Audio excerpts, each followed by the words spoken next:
You have to go a little deeper in that. Like as a creative, a lot of times we have so many ideas.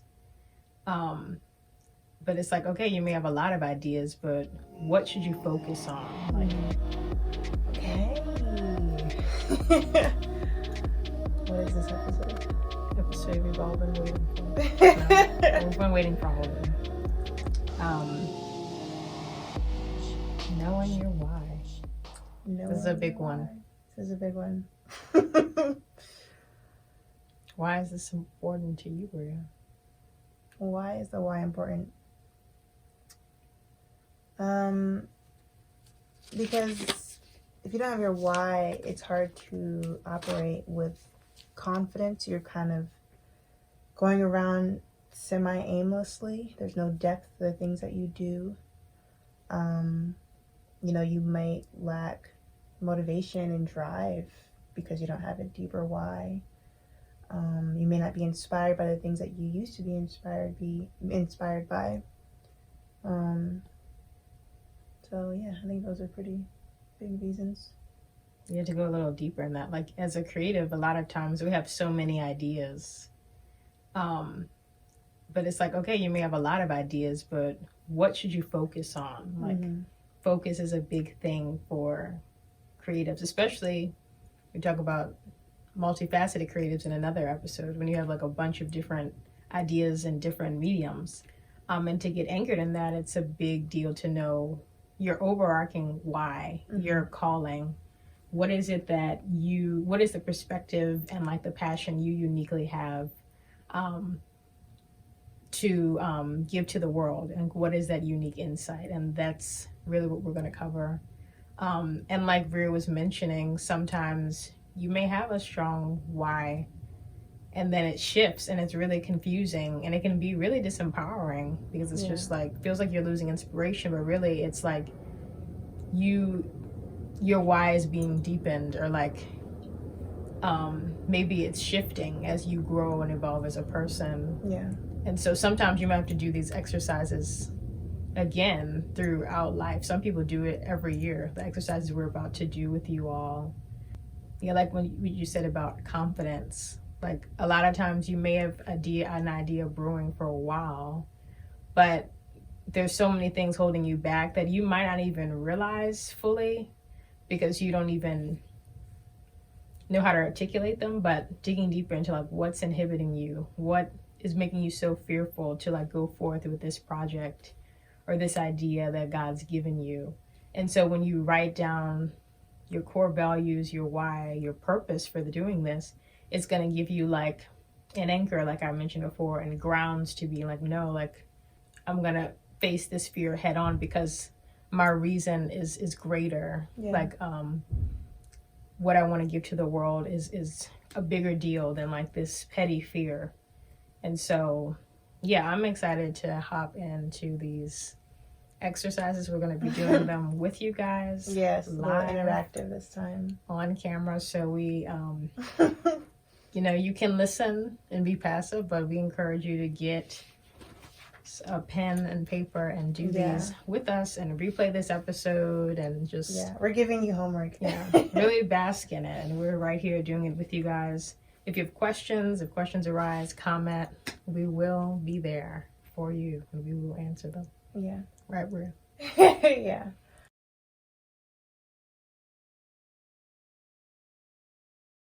So first exercise, before we do anything,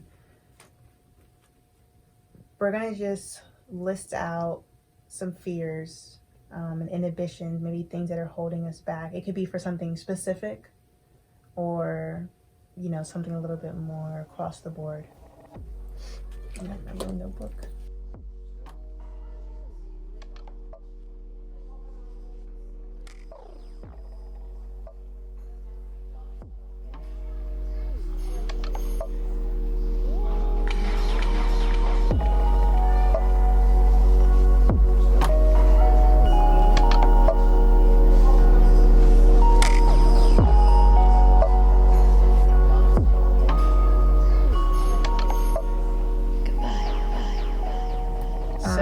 Release your inhibitions.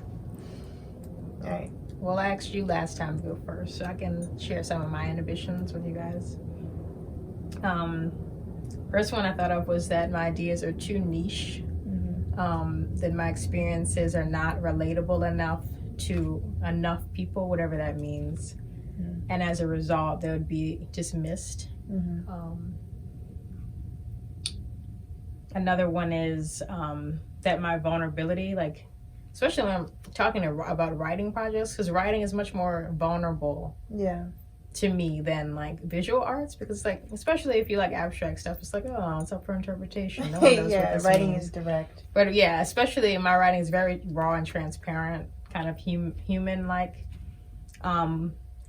So yeah, that my vulnerability, especially like as I feel more compelled to write about like childhood experiences and upbringing, like might offend someone, might offend a family member or something.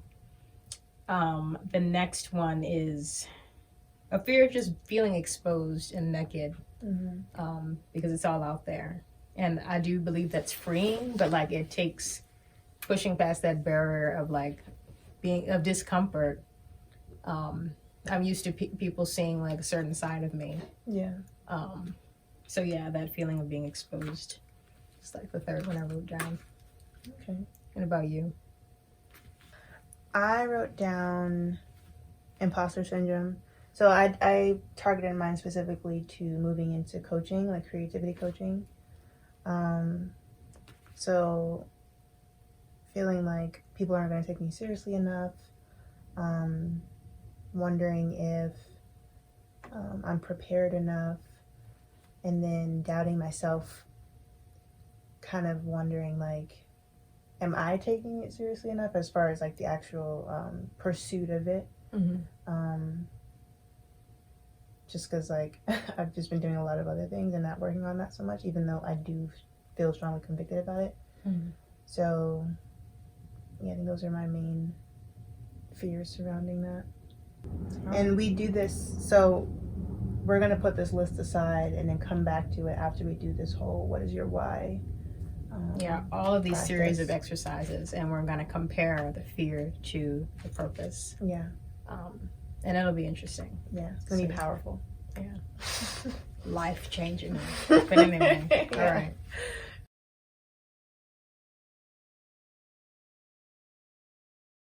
All right. Next exercise. Okay, so now we get to authenticity. Now we start to talk about identity and your core values and who you are throughout different seasons and changes in life. So I'm just going to put out some questions, and then maybe if you want to clarify on them, and then we can jump in. So what are some things that really move the needle for you? So these could be things that you like, things that you enjoy, different movies, different magazines, interests, hobbies, things like that. And when I say move the needle, I mean like what makes you like go crazy, like super happy, super joy, or even super angry, you know, and then thinking about the opposite of that thing that makes you angry and asking yourself, you know, that in different sectors of your life. Emotionally intense moments. Those are big markers. What else? Thinking about if money was no object and time was no object, what would you do with your life? That can be a good exercise to kind of figure out, you know, what you're really about if you weren't in survival mode. And then we don't have it in front of us, but another good thing to do when you kind of run out of ideas is to literally just pull up a list of core values and then just circling the ones that resonate with you. I got that from career coach Tracy, which is really good. I think the website is 500 values or something. It's really straightforward. We'll plug that. And not overthinking it when you do this. Like just kind of like first impulse, you know. So we're gonna give you 3 minutes to do this. Try to do it in those minutes so you don't overthink it. And resist to your ego. Like don't put things that you feel like you should put just because it sounds cool. It's tight. Yeah, like this is for you. Yeah. It's for no one else. Yeah. If you like turtles, put that. Yeah. How targeted are you going with this? Are you listening just anything? Because it's like I could do everything I've ever been moved by, and it's like, what do I do with this? Remember?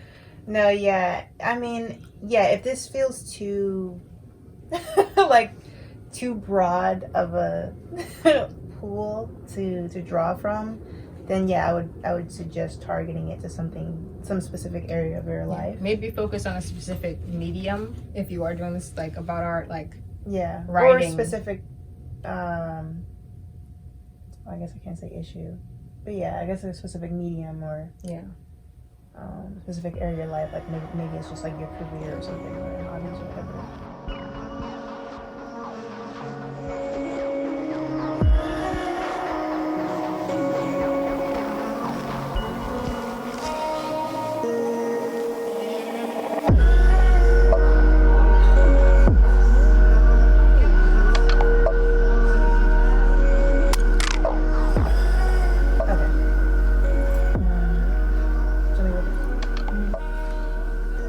So I started with the question, if money and time were no object, what would I do with it?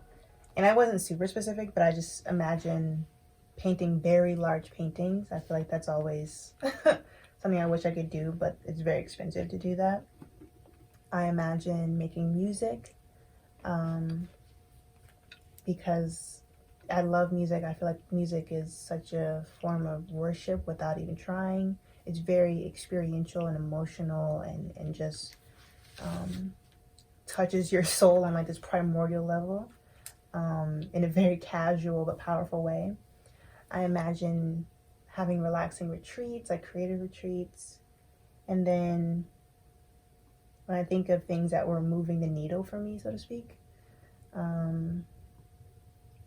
don't know if you guys know about Museum of Ice Cream. That was definitely a needle mover because I feel like that was the first of its kind as far as these Instagram museums go. Because I was just like, oh, like I love the idea of a sort of interactive art installation, basically. Like that's super cool. It's all like literally from ceiling to floor. It's not just like a canvas box that you're looking at on a white wall. You know what I mean? It's like it's very what is the word I'm looking for? Comprehensive. All encompassing. Yeah, it's very all encompassing. Steven Universe is a show I like. I put that on here because it's very encouraging, but also wholesome and magical and sparkly. I put Cup Story. So that is just a little thing where one time I went on and on about how much I love the design of this cup. And I was talking about it to my parents, and they were like, are you still talking about this cup? Like, I was really going on for like 5 minutes. And that to me shows me like I'm very much about aesthetics, and I have a design mind, and I really appreciate the user experience. I really love ASMR. I'm really into that low-key. I really love sunsets and clouds. I spent one season of my life like hiking every single day. I don't even like hiking. It was just to catch the sunset. And then I put songs by the XX because they are very sort of hypnotic to me, and they also make me think of sunsets and just being peaceful and restful. And I only thought of a couple core values. I put authenticity and vulnerability, which are kind of related. Not yet sure how that connects to these other things, but we'll get to that later. Okay. So for me, some needle movers for me. And to give you guys a broader sense, I did it in like different categories. So for example, like art, design, and then in the realm of writing as well.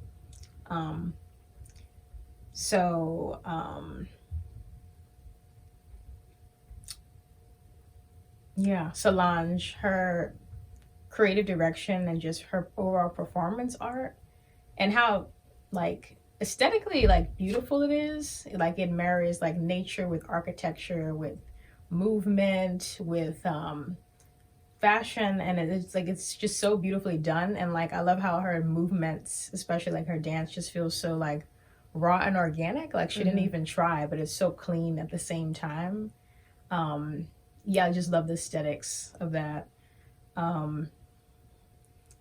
Yeah, I'm gonna put Kanye's Sunday Service Choir. That's a needle mover for me, because I don't know, I just like how it just revolutionized many different types of like worship music, but it like revolutionized worship, what a worship experience could be. Yeah. And really just opened a lot of doors, and like the way that it's art too. Like he kind of, like they're all wearing the same, like, you know, like those Baptist churches. I never went to a Baptist church, but like they all have like the same color robes, and like they all have the same color, but it's like kind of like this deconstructed minimalist thing. And then how he was inspired by James Turrell and made like the beautiful lighting, and like they're always like in a circle. So it's not about someone, no one's on a stage, but like it's like just this communal experience. Like I love that. And then I mean the music also speaks for itself, how like different it is for like a, it's like not, it's gospel but like not really gospel. It's like very innovative sounds as well, very progressive. Two designers that I love, Del Pozo. Yeah, I look at their work and like, well, I haven't looked at fashion in a while, to be honest, but like there's people who stuck out because just the way that their craftsmanship and like their diversity of materials. Like they had a sweater once and it was like all of these different types of stitches, and it was like, how did you even come up with this to put these stitches together? But it like worked so well. And like just the different textures and surfaces they use, and like the color palette is like genius, and like the way it's presented is like so clean, but also like really kind of like funky and fun at the same time. I've also put Edun. I really like just handcrafted like artisanship, and also what they stand for. Well, they don't exist anymore, unfortunately, but they would kind of have like the beading and like the handwork, the textile work done by like female artisans in like, you know, developing countries, and like kind of to help them become more economically empowered. But it would be like the artisanship on the clothes was like so beautiful. So things like that. And freestyle dancers, like dancers who dance like kind of like they're trained, but like they dance just kind of like freestyle. Like there's this girl KAE.JAE. I love the way she moves. It's so fluid, and like it's not really raw because she's like a trained dancer for like 10 plus years. But like I just love, she moves like water, and it's like so free and expressive, and like I love her page. Writers that have moved the needle for me, Ursa Dally Ward. I just discovered her writing, but it's just like, it feels like you are like a part of her thoughts. Like it's so rich yet like transparent. And Gigi Renee, who's like one of my writing mentors, I take her writing workshops, and she was raised by a mother with schizophrenia, with a mental illness. I was not raised by a mother with a mental illness, but the way that she talks about her relationship with her mother growing up is very niche, and you don't really hear a lot of those stories, but I resonate with it a lot, and it's inspired how I want to go about writing certain parts of my childhood. And it's very very raw, but like just so thoughtfully written.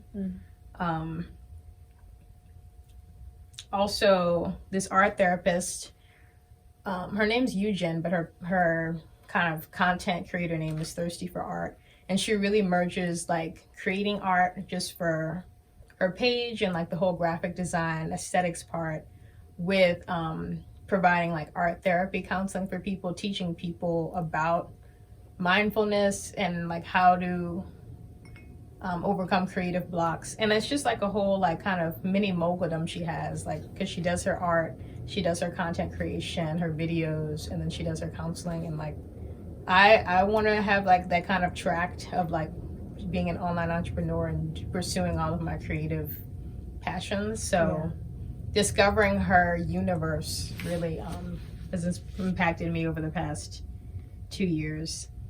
And since you threw in the nature thing, yeah, the beach for me is that. Just sitting for like hours in front of the ocean is like instantly like just clarity. It just provides so much clarity. It provides so much calm. It reminds you of like how big God is and how little your problems are, and like it's just the most therapeutic experience. So yeah, there's a lot of needle moving things. What I would be doing if there was all the time and money in the world, definitely being a full-time visual artist. I see myself being in art residencies, traveling around, doing art shows. I also envision like large scale abstract paintings, but also like large scale like fiber installations, like tapestry weavings and just kind of weird things like that.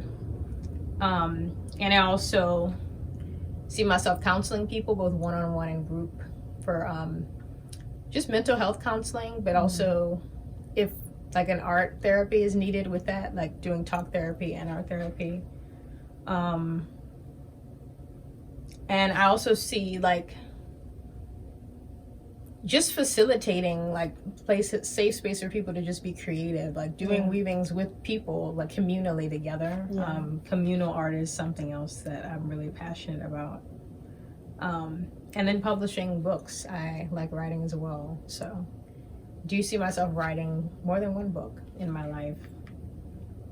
And fashion is it's not where I started. I started with visual arts, but like I do see myself returning to fashion, but doing it kind of my way. I don't want to design in order to eat. I see myself doing like one of a kind things. And all of my other streams of income kind of allowing me to do that. And if the fashion does take off in a way where it actually is profitable, that's cool. But like just really like textile heavy, like artisanal works of art that people can buy, but not mass produced.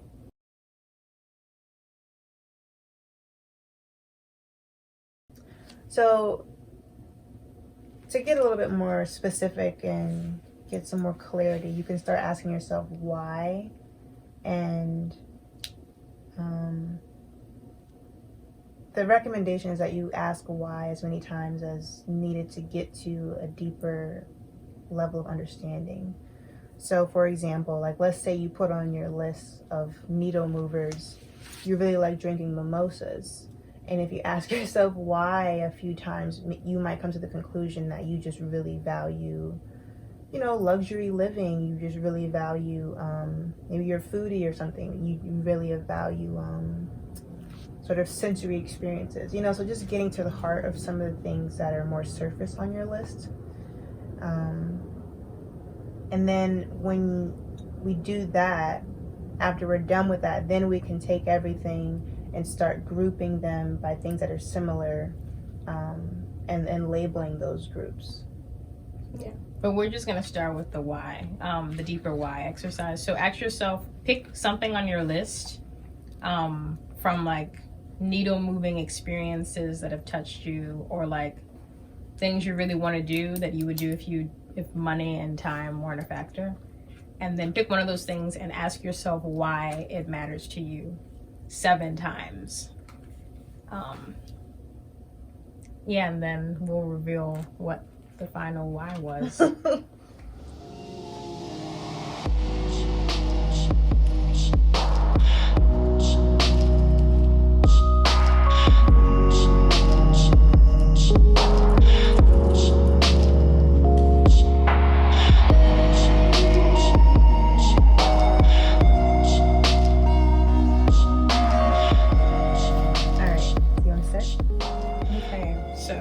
Chose to deconstruct why I'm so inspired by interpretive freestyle dance. Okay, so the first why, the movements are powerful and fluid, and they embody self-expression in a very tangible way. The second why is fluidity for me is the opposite of being bound or uptight.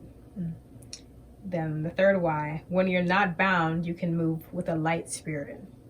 4, When you're free from bondage, you can grow and evolve. 5. When you grow and evolve, you're free. 6. Freedom is so important because when you're free, you become alive to yourself and aware of how much you are divinely loved. 7. When you're aware of how much you're divinely loved, you can properly and more powerfully love yourself and other people. And then I did an 8th one too. When people are in touch with this level of divine love, love for themselves and love for others, they can soar and inspire others to soar in freedom. And it creates a domino effect. I love that. Yeah. And I feel like it echoes why a lot of this other stuff is on my list, especially like the writers who inspire me with their like transparent words and the way that they reflect on their experiences in such a vulnerable way. Yeah. But from a place of healing to inspire other people. So nice. Want to share your exercise? I approached it a little bit differently because I felt like a lot of the things I said, I could already see how they were similar. So for example, I talked about making music. I envision that happening at some point in my future, or exploring or something. I love the power of music because it has a resonance deeply, not only emotionally with the words typically, but even your body and your heart, like your literal heartbeat, can align with the beat of the music. And I feel like it seems like a simple thing because we all listen to music, but in a way it's like this multi-layered experience, especially when you add dance and like singing to it. And then when I put that next to, you know, my love for the Museum of Ice Cream, again, that's a very all-encompassing experience. You know, it's working on the visuals, it's working on spatially. Sometimes there's smells involved. Sometimes there's sounds involved. So again, it's a multi-layered experience, and I feel like that forces you. I didn't count how many whys I did because I'm pretty good at just getting to the point. But I feel like these multi-layered experiences really force me to be present, like in the present moment. And because my mind is always like kind of racing, going a lot of different ways, I love when I can be in the present moment because it's like I'm more grounded, I'm more free, like you're saying. And particularly in these situations for like music or some kind of museum or something, being present specifically for beauty to me is like worship, because it's like, you know, God made all these amazing people that can make these beautiful things, and to like really just sit still and appreciate that and you know, just be in it and experience it, and not, you know, not take anything from it, not be in 1,000 places, not critiquing it, like literally just experiencing it is like almost up there with worship. So It's kind of heavenly in a way. yeah. Okay. So you see how when you ask these whys a bunch of time, you really quickly actually get to some deeper core values. Yeah. Like you were saying, like freedom and you know, and talking about beauty and stuff. It's like it becomes very clear. So at this point, ideally you would do this exercise for a couple different things because we only had a few minutes. But whatever you have, start circling the things that are similar and group them together. Yeah. And you can even do this really for something really specific. Like if you have a specific, like if you have a book concept that you want to write, but like something's holding you back and you just need to be in touch with like that why, you can write like the 7 whys you want to write this book. It can be project based too, which is really helpful when you just need that ammunition to push through and do a project. So yeah, moving on to the next exercise. Well, I guess, well, real quick, I already circled mine. It's not as comprehensive as the one I would do on my own, but I circled presentness. That's a core value for me. Freedom. It's a core value for me. Beauty and worship. So that would be important for our next our next exercise. Yeah. For mine, survivors have freedom and vulnerability. Okay. And authenticity.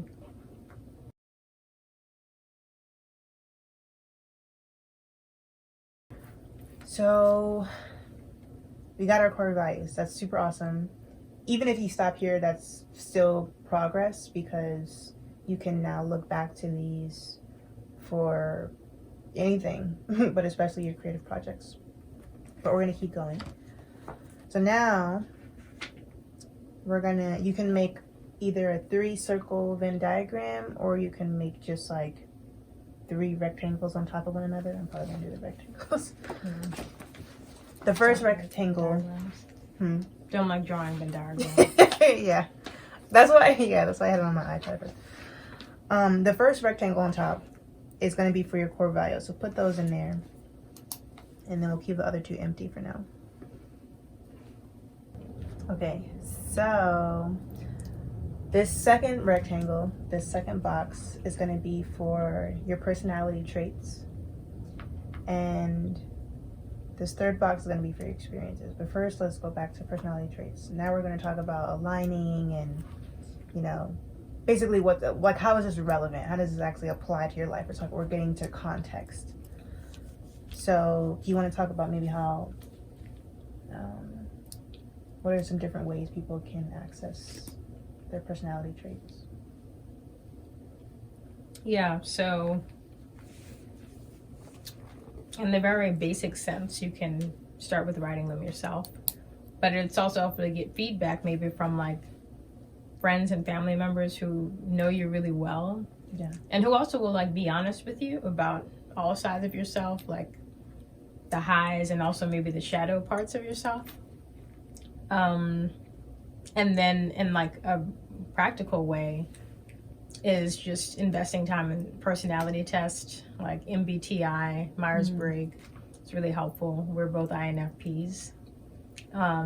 If it wasn't obvious. Yeah, and it's especially obvious in our creative health episode.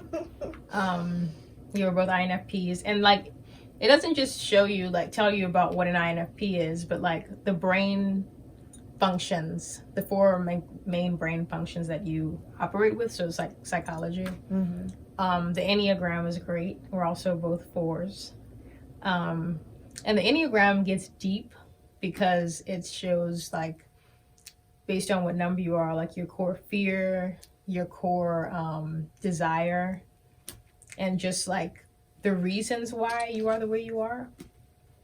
So strongly recommend the Enneagram Strengths Finder, Clifton Strengths Finder test. That one. That's my favorite. Yeah, Gallup. Yeah, if you go on Gallup.com or Clifton Strengths Finders on Google, you'll find it. This test does cost money, but it's worth it. Yeah, when you're investing in yourself, you're investing in just discovering what your strengths are, what you offer, and like how to articulate that. The hardest part sometimes when you're like coming into your creative dreams or working on manifesting is like articulating what you can offer. And so the strengths really helps you do that. Yeah. The cheapest version is you see your top 5 strengths. And then I think the $50 version is you see your because there's 37 total strengths on this test.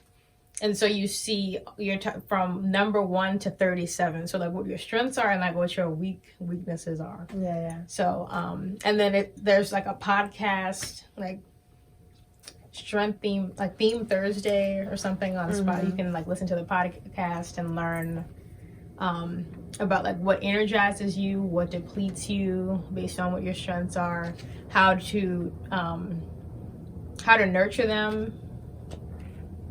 Yeah, I really love it because like it basically shows you sort of the tools or the mode that you may be in underneath the things that you do. So for example, saying something like if someone says something like, I'm a really good painter, that doesn't really tell me their personality traits, versus saying something like strategic, that's one of my Clifton strengths, which basically means like, I'm really good at seeing the big picture. I'm really good at detecting patterns and things. Yeah. And that it can apply to a whole bunch of things. That it can apply to designing. That can apply to writing. You know, that's, it's all about, it can really just help you kind of realize like where you belong and what should be the application of your strengths, and knowing where you fit. Yeah, it helps you understand how you do the things you do versus a lot of, even like the other ones I named, which are great, Enneagram, MBTI. If you're not operating out of the right headspace, it can be like a label. So your identity, of course, is first in Christ. But the strengths is good at like not being a label and just showing you, oh, this is how you do what you do. Like this is how you paint well. Like you paint well because you're strategic, or someone else might paint well because they have input strength, which input is like being able to gather and draw from a lot of different angles and references. So yeah, it's very vast. I recommend you try that out. There's also the DISC assessment. That's not one of my favorites, DISC. That one's good for like how you operate kind of in a team environment or like a work environment. So D is for dominant, I is for influential or inspirational, S is for stable, and then C is for like conscientious, I believe. Mm-hmm. Yeah. There's a bunch out there, but those are the main ones. Yeah. And outside of that, just to add to the list of, you know, kind of defining your personality, just take note of things that you naturally gravitate toward. Like if you naturally are always organizing or something like that, like don't overlook those kind of things. Yeah. So maybe like. Yeah. Also, kind of like, what do you have the grace to do that most people kind of don't spend as much time doing? A lot of times it's something you probably are overlooking, you don't even realize. Because it's so natural to you. Yeah. Yeah.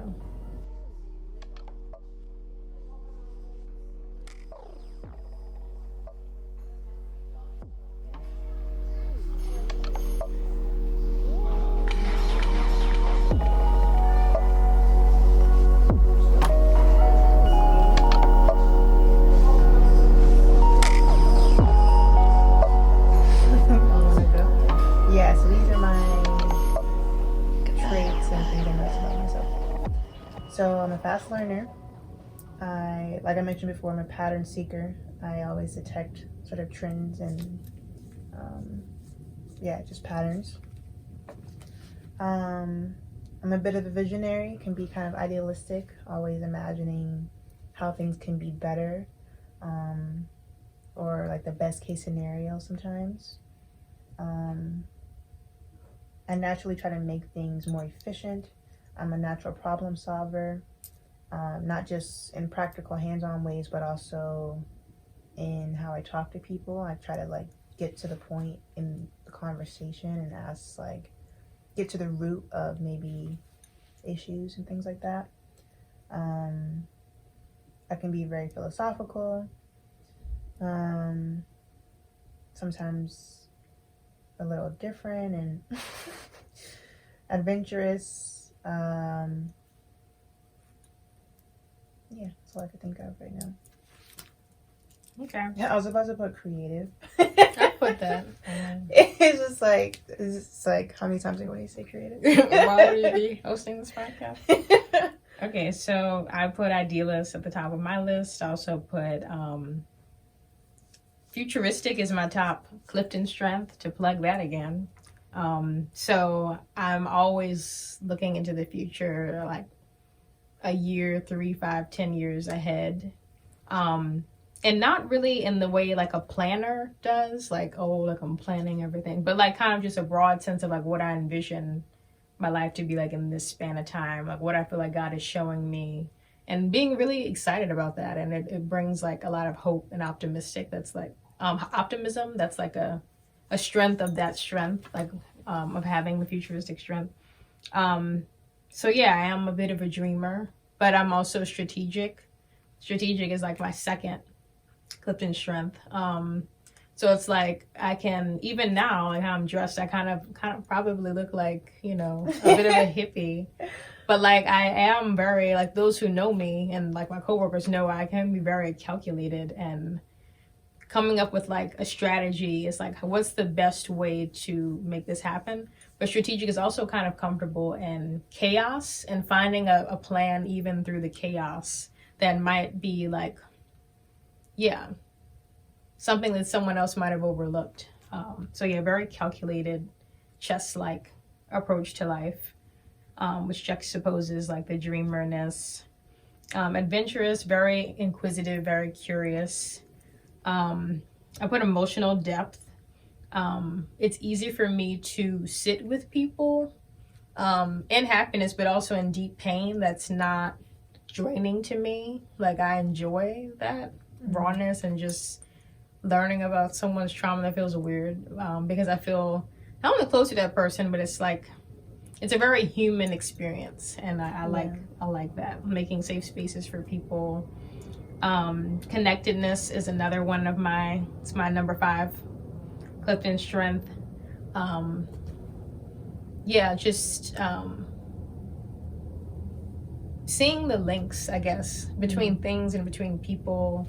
I love being connected to something bigger than myself. That's why I value being in church so much, being a part of, if I'm going to collaborate with someone whose vision inspires me. I think it makes just creating and doing anything just more rich and expansive. Loves beauty. I put creative. I can be reserved at the same time, even though I value vulnerability. So that's like contradiction, but yeah. And I also put mediator, because mediator is like what they call INFP, but not in the sense where I'm always trying to like get people to sing kumbaya, but like when it comes to like social issues and political issues, like I hate silo thinking. I hate like us versus them mindsets. It's like, how can we listen to each other? Because it's not going to solve anything. That really is exhausting, in my opinion, and annoying. So that is definitely a part of who I am at my core.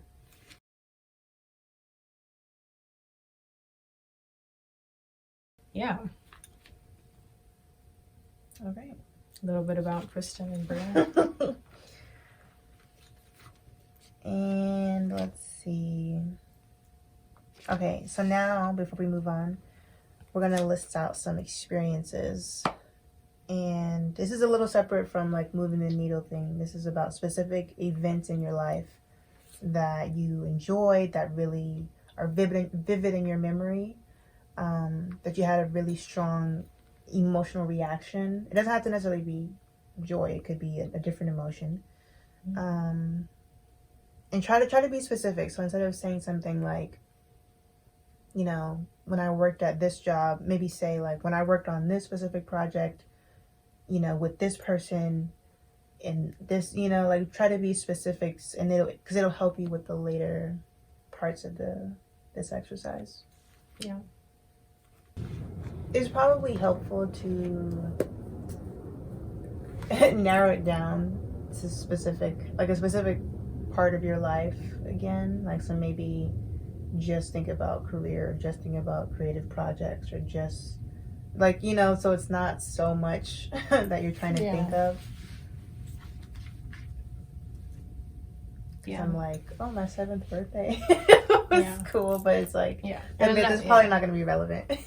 Another word that my job always uses is peak experience. Like, oh, is this project a peak experience for you? Yeah. It's nice that they even care, you know, that we have peak experiences at our job. But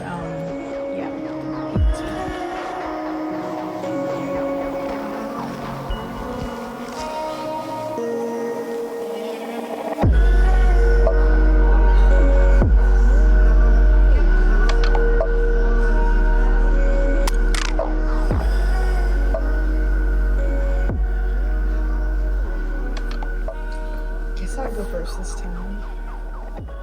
So out of the experiences I've had in life, like the things that were my peak experiences are like kind of a surprise. The process of being in creative flow. I put like, there were several, but like one of my projects in school, Journey Through the Labyrinth, where it's like I kind of got really into like the process and the sketching and just the sculpting, and it was just a lot of ideas being generated, like really prolific. And I just love like being so inspired that I'm just busting out sketches, like just spend like 6 hours from like 11 p.m. to like 5 a.m. Like blasting music, sketching. Like that's like a peak experience for me. Or even if I'm like drawing or painting some like abstract piece, like I'm just doing that, listening to music, like that is a peak experience for me. Communal art settings, which I feel like I haven't been in enough of these. One of my jobs, which is my former jobs, I mentioned this in another episode, she would have like these workshops where, because like her whole thing was like she didn't mass produce anything. All of the clothes were like either bespoke, like custom made, or people would bring clothes in that we would upcycle and like embroider to like make it new. And so we had like a holiday party where we were teaching people how to embroider and like mend their clothes. So it was about, sustainability, but also just teaching people a craft. And people were sewing with me and my coworker. We were showing them how to do sashiko stitch. It was like a Japanese style of embroidery. And like, yeah, like even what we were doing wasn't like super exciting, like what we were actually making, but like it was just, I don't know, just bringing people together to learn something new and just meeting new people. And just that feeling, it was like a very small, beautiful boutique shop. And like, yeah, just like that small communal village like feeling. Having an atmosphere like that while working in fashion was like super nice. It felt very warm and intimate. So I love that.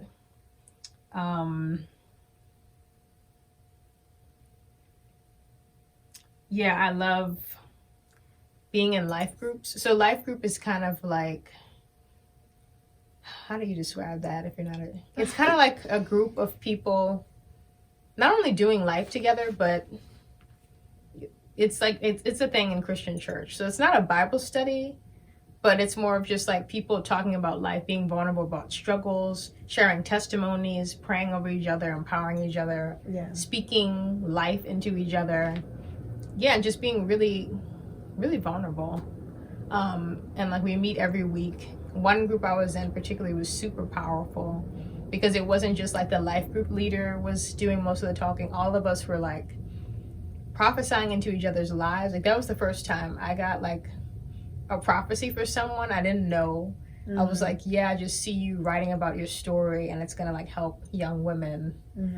Even though like you may not consider yourself a writer or like think that your story is significant. And literally like 3 months later, this girl had wrote an entire book in 3 weeks. And like me and like a few other girls in life were like the first people to like speak that into her.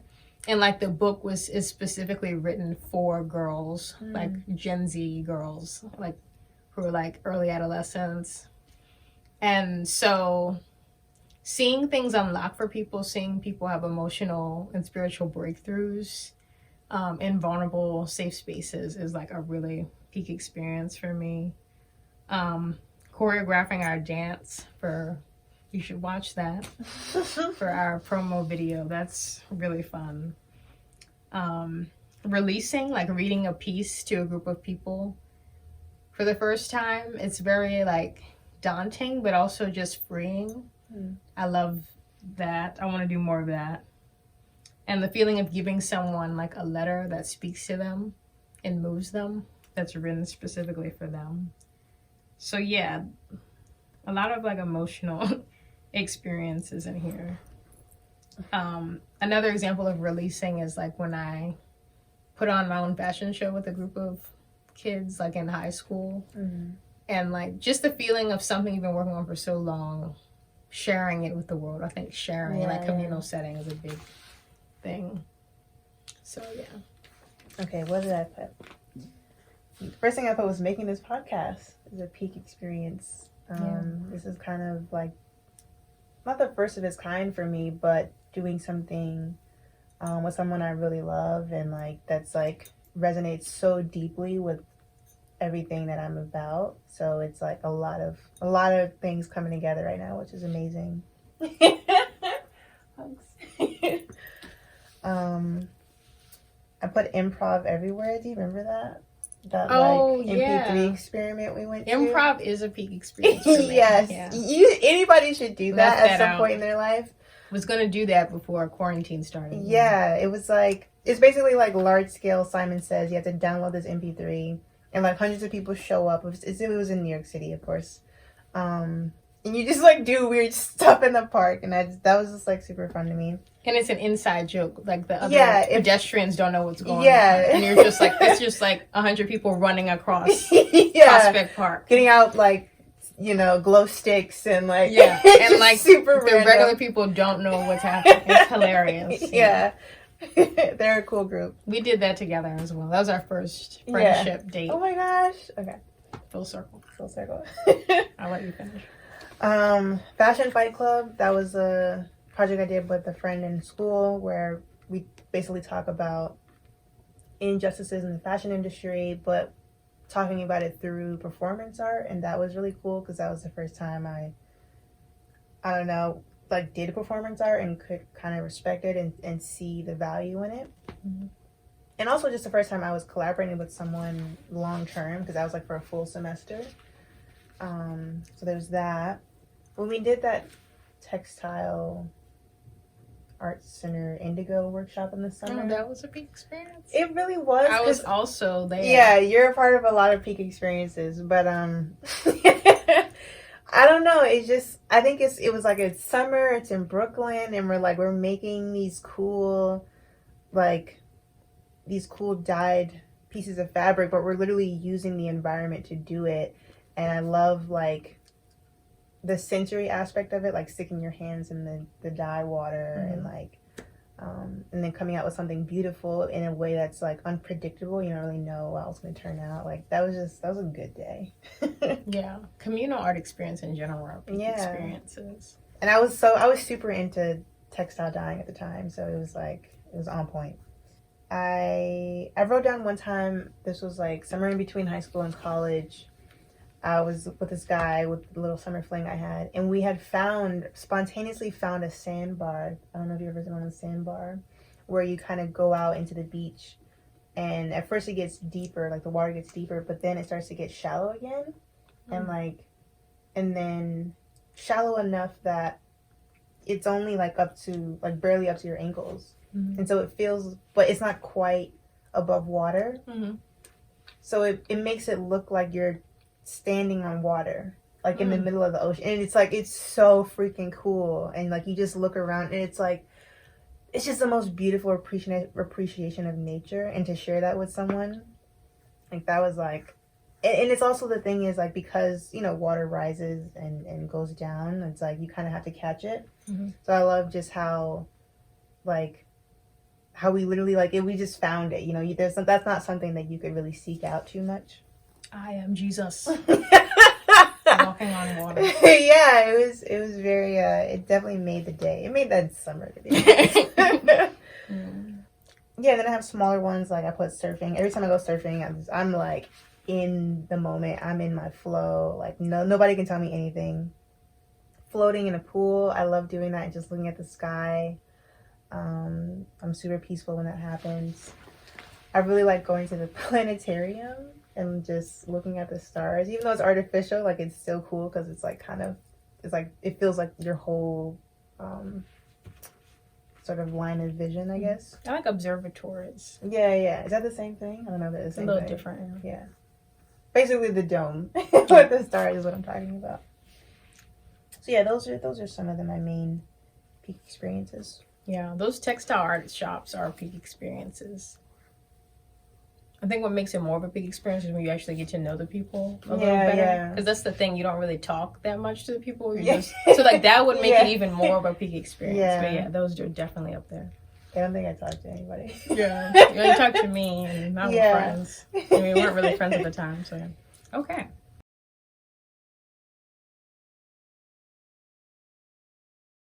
Next exercise. All right, final part. So this part is about abundance. Because when you have your why, you can finally start asking, what is actually essential? You know, what am I actually after? and then look at your goals and your intentions and things like that. You know, and just what matters in your everyday life, not just the big picture, but, you know, just your routine day to day. So what we're going to do is look at our core values back from the first part, and then see, okay, where do your core values show up in your personality? So for example, if one of your core values is community, maybe that's a core value, and then you also say that you're a bit of an empath, those are two connections. So you should, you know, draw a line or make a circle in the same color to make a note that those two things are connected. So we're connecting our core values with our personality. Yeah.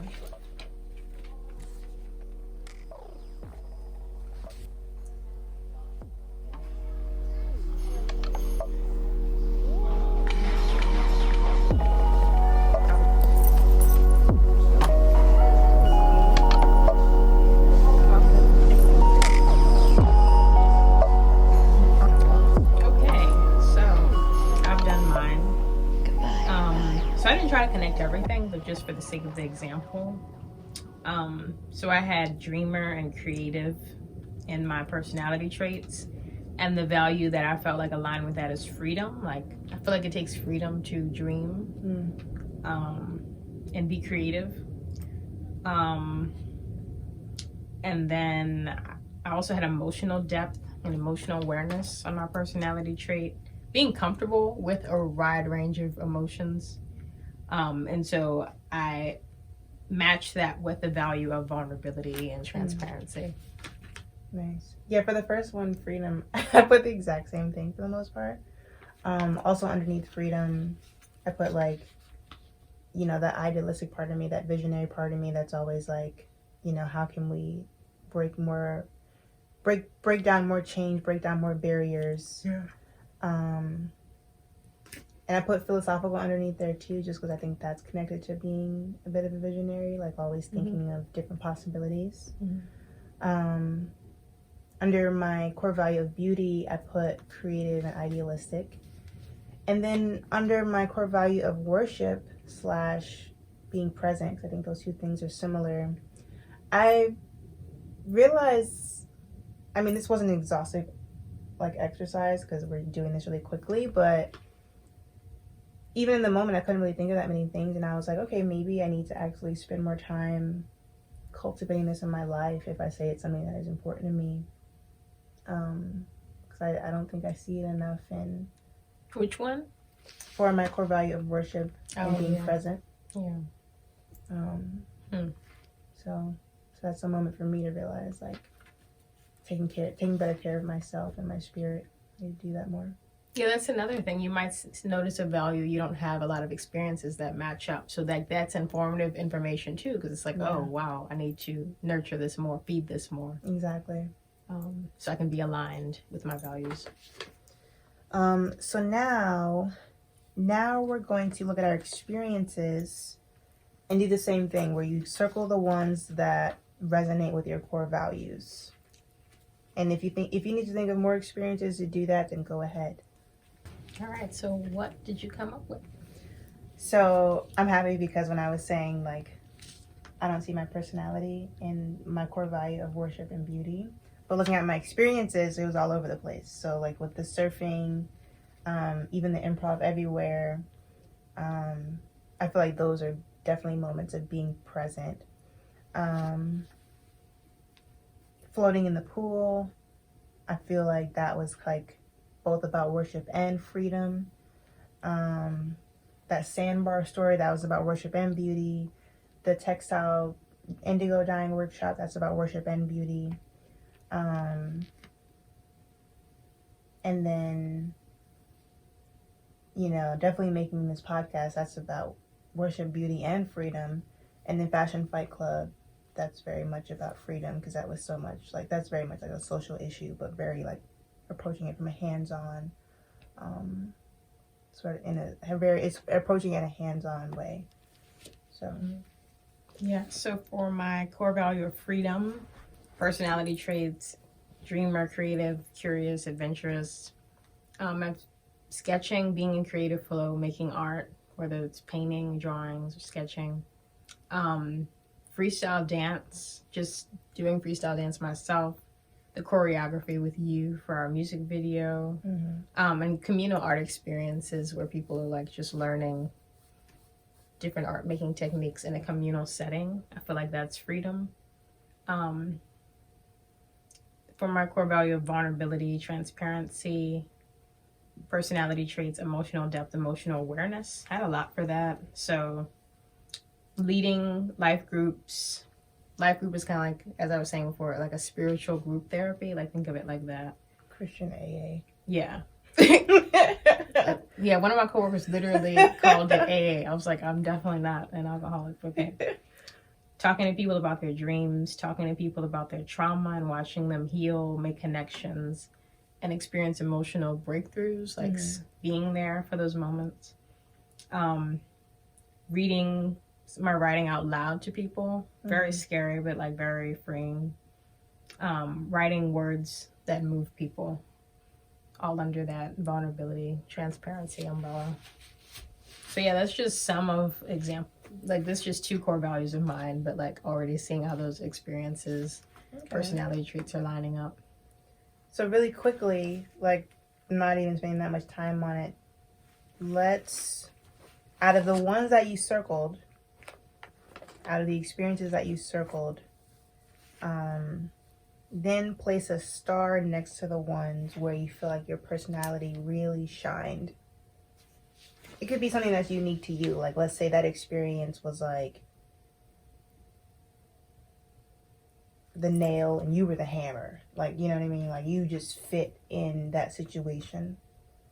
I can share on that. I think leading groups. I also forgot about this, but I led an art therapy group with my roommate, who's also my friend, and like her sister and another friend. So we were actually talking about some deep things like from our past and just like envisioning the future and like what's holding us back. And I created like art therapy prompts that we did, and we did like for like 6 hours straight of like art making and like kind of seeing into each other's art and making connections and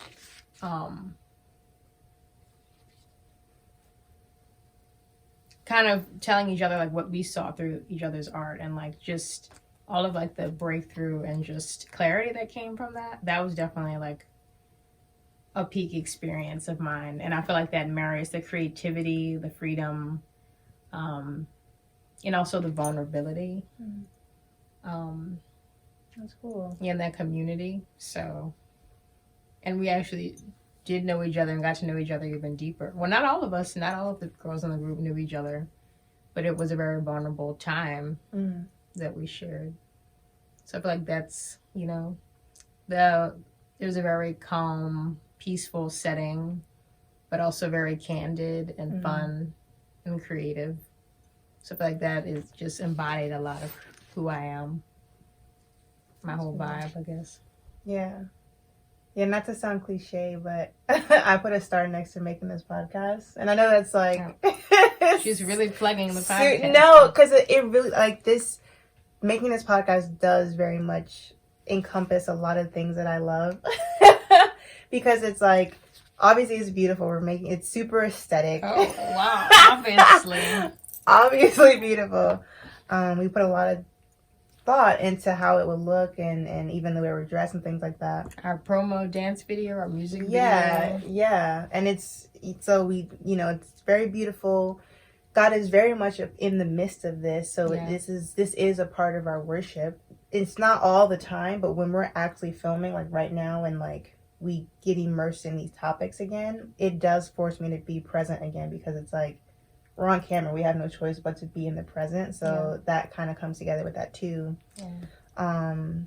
Storytelling. And in a way, freedom is involved too, because it's just like, I'm free in doing something that I love, but also contributing to other people's freedom, So it's like a win-win. It's just like a lot of things are coming together in a really beautiful way right now. So I second that too. Yeah. But we can't have the same experience because it wouldn't be good for the examples. So we're trying to give you diverse examples. Yeah. So. We're not trying to... Yeah. It's not a cop-out. It's the truth. Yeah. Yeah, I promise I'm not just saying that just so that I can be like, listen to the podcast. It's like I genuinely am having a moment right now. And this is a peak experience for me, too. Just listed another one for diversity reasons. Peak experience. Yeah, peak experience. So I hope this was super powerful for you if you do the exercise, if you did it already. It's really, if you did this in a way that follows our format, it should be creating a really powerful narrative of just where you can serve and what you probably crave more of in your life. Seeing that thread of you being connected. Exactly.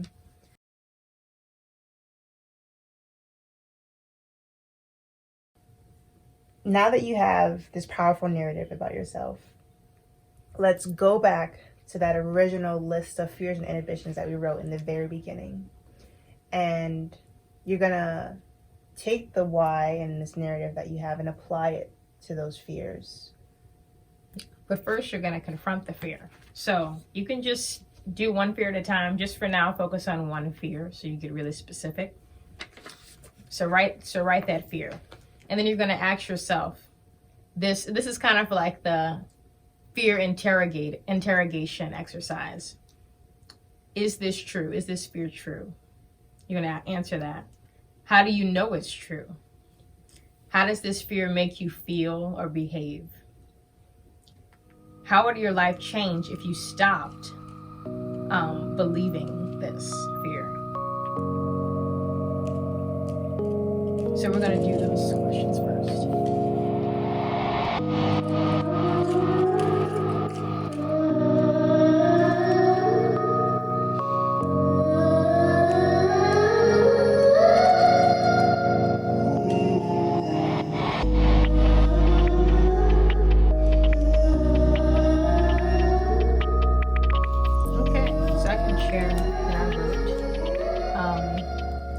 So for the fear, I chose this one. I fear that being exposed or being too vulnerable will offend someone or step on someone's toes.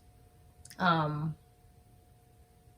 just make me feel really uncomfortable and it won't be worth it. Won't be worth sharing. Is this true? No, not necessarily, because I don't know if it's true. It's really like I have to leave it up to faith. How does this fear make me feel or behave? Kind of overly cautious, inhibited, fearful, somewhat shackled. How would your life change if you stopped believing this fear? I feel like I'd feel the epitome of freedom because, like, everything's on the table, like everything that God's leading me to share. And I feel like it would feel lighter, like a burden is lifted, like it always feels when you're released a creative project into the world. And I would feel with gratitude because of all the people it resonates with or might help. And I feel like that would also open up doors for more community and more bonds and friendships because there's the connection that was formed through someone relating with my work or my writing. So yeah. What was yours? So my original fear that I had listed was basically imposter syndrome and other things that flow out of that. So not feeling prepared, not feeling like people are going to take me serious. And this is in relation to, like I said, wanting to move into creative coaching. So first question, is it true? No, it's not true. It's not true that I'm not good enough. It's not true that I shouldn't be taken seriously. How do I know that? Because I literally, looking back and being reminded of who I am and who God literally made me to be, you know, I'm a fast learner. I'm a visionary. I'm a problem solver. I ask for good questions. I'm a good listener. And all of those things come together to make a really good coach. It's and being creative, you know, so it's like it's super fit to that role and that way to serve people.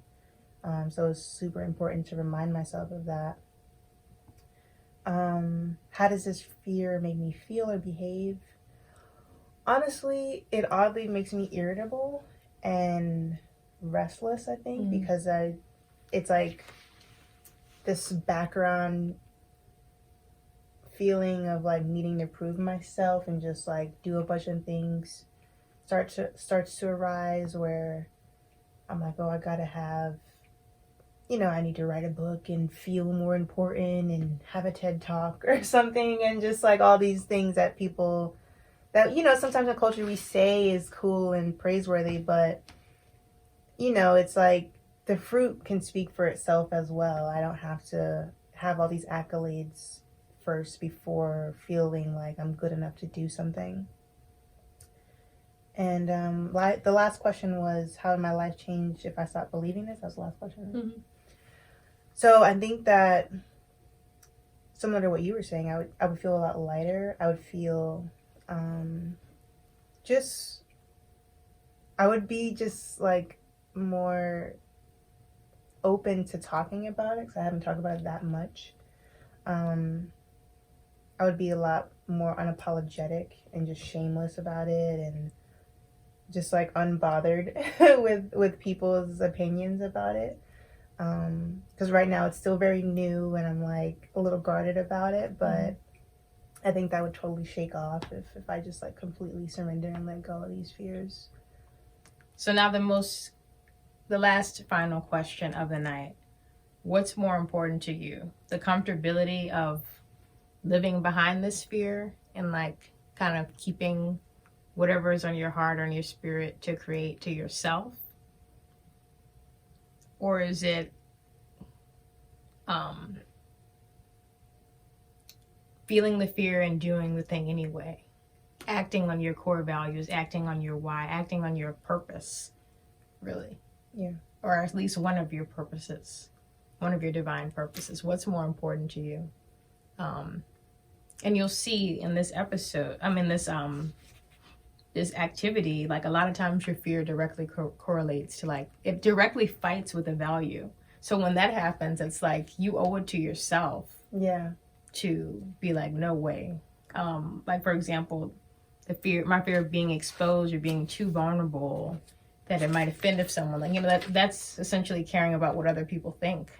Yeah. Really, when my core value is the both of the ones that I talked about tonight, freedom and vulnerability. It's like the opposite, literal opposite of that. Yeah. So it's like throw this fear in the garbage, because it's like hindering me. Yeah, it really comes down to like a false narrative, lies being planted in us. You spoke about that in another episode, I don't remember, but like going back to the garden, like the serpent speaking to Eve, it's just like they were in the real paradise, was being in communion with God, in perfect communion with God. And once that seed was planted, that made her doubt, like, oh, does God want the best for her? Does God want the best for Adam and Eve? It's just like that was a lie, because God does want the best for us, and we can't take hold of those lies by even entertaining them, Yeah. So we have to constantly remind ourselves of who God is and who God made us. Yeah. And that story, that example was in the abundance versus scarcity episode. Yeah. So encourage you to watch that or listen to it if you prefer audio. We're doing both. But yeah, we've enjoyed this time with you. I only went through like 2 of my core values and fears, but it's like to take the time for yourself and just maybe spend like a whole day or whole evening just going in. It's worth it. Yeah. Take it a little further than, a couple examples. Yeah. And revisit it as well. Yeah. I hear people do this types of reflections like at least once a year. Yeah, it's good. Because you change and you evolve. Yeah. It's good. Yeah.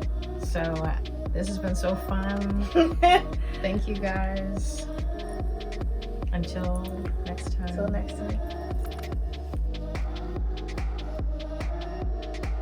Thank you for listening to today's episode. You can check out the show notes and the description for anything we may have talked about in today's conversation. And if you like what you heard, like, comment, or subscribe. And leave a review too. Until next time, you guys. Grace and peace.